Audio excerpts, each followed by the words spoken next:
বলতে যে ভাই তাড়াতাড়ি আসেন, মহল্লাবাসী যে এরকম লাশ চুরি করে নিয়ে যাচ্ছে। তোরা এখান থেকে চলে যা, তোরা এখান থেকে চলে যা, নাই করলে আমার সাইড আরো লোকজন আছে, তোদের সমস্যা হবে। 10টার দিকে যেটা ঘটেছিল, একটা আতালে তোলা, তারপরে দেখে 2-3টা আতালে উঠানো। মসজিদের ইমাম সাহেব বলতে যে ভাই তাড়াতাড়ি আসেন, মহল্লাবাসী যে এরকম লাশ চুরি করে নিয়ে যাচ্ছে। তো 2টার সময় 1:50 বাজে তখন তাড়াতাড়ি ঘরের থেকে উঠে আমরা লাইটটা নিয়ে আসে দেখি যে কবর খোঁড়া, 2খান খাপাসি তুলে ফেলেছে আর একটুক করে হচ্ছে কি কাটেছে, ওই চরাট কাটেছে, কাটলে মানুষের মানে এরকম বসার দাগও দেখা যাচ্ছে।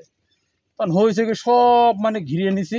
আমার ছোট ভাই এমনিতে দাবড় দিয়েছে, এমনিতে দৌড় খেয়ে বিরাতলির ওই পাশে দাবড় আছে, পরে আর খুঁজে টুজে আর পাওয়া যায়নি। 250-টিরও বেশি ডিজাইন অপশন নিয়ে ওয়ালটন স্মার্ট ফ্রিজ, বোঝে আপনার প্রয়োজন। রাত 9টার সময় আমাদের এই এলাকার ছেলেপেলে চলাফেরা করার ক্ষেত্রে দেখা গেছে যে এখানে কিছু লোকজন লাইট মেরে ঘোরাঘুরি করছে, 1জন অথবা 2জন বা তার অধিক হতে পারে। তে ওদের সন্দেহ হয়েছে, এই সন্দেহ হওয়ার কারণে ছেলেপেলে চলে আসছে গোরস্থানের ভিতরে চলে আসলে গোরস্থানের ভিতরে আসে দেখে যে এই কবরকে খোঁড়া হয়েছে 9টার দিকে, 9টা আফ 9:30 10টা আনুমানিক। তখন তো মানে ঘড়ি টড়ি নাই, এই জন্য হয়তো আপনার আসে দেখে যে কবরকে খোঁড়া। এখন কবর খোঁড়া কি জন্য খোঁড়া এটা তো আর আমরা জানি না।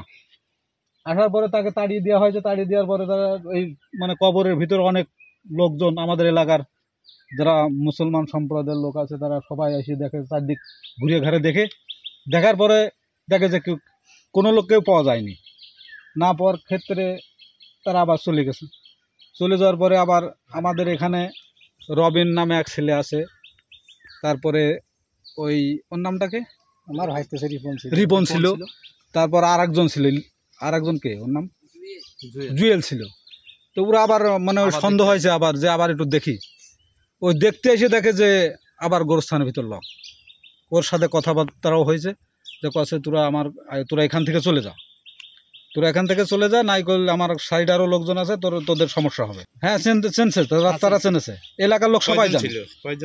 1জন দেখা গেছে, একজনের চেনেন? জি, 1জন। বাদ বাকি কাউকে চেনেন না, তাদের সাথে দেখা হয়নি। তো ওর নাম কি?